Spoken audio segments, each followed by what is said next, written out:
A few moments later.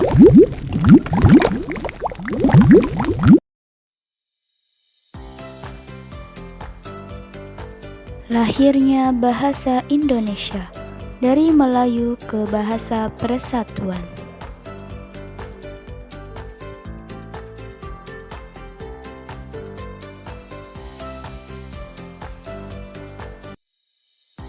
Asal-usul dari bahasa Melayu. Bahasa Indonesia berakar dari bahasa Melayu sejak abad ke-7.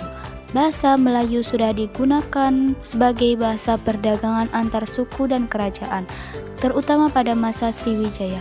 Bahasa ini mudah dipahami dan menjadi alat komunikasi penting di Nusantara. Perkembangan di masa penjajahan.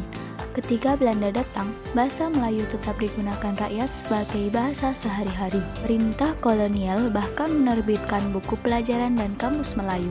Karena sifatnya sederhana, bahasa Melayu semakin kokoh sebagai bahasa penghubung antar kelompok masyarakat.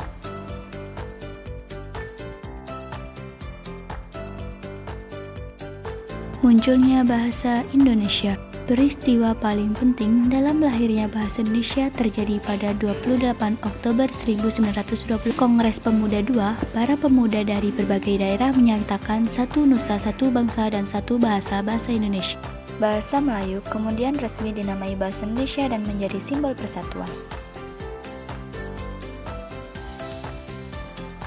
Bahasa Indonesia saat proklamasi. Bahasa Indonesia semakin kokoh ketika digunakan dalam naskah proklamasi kemerdekaan pada 17 Agustus 1945. Se-Indonesia juga dipakai dalam pembukaan Undang-Undang Dasar 1945 sebagai bahasa resmi negara.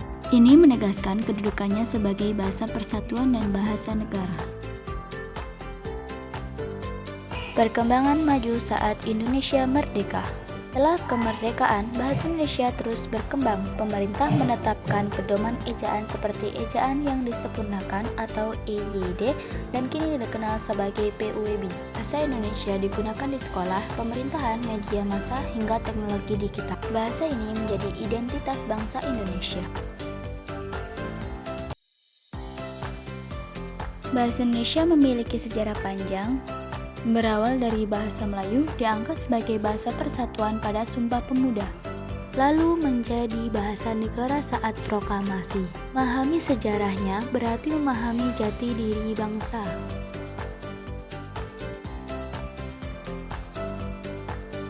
Sekian dan terima kasih sudah mau mendengarkan dan menonton.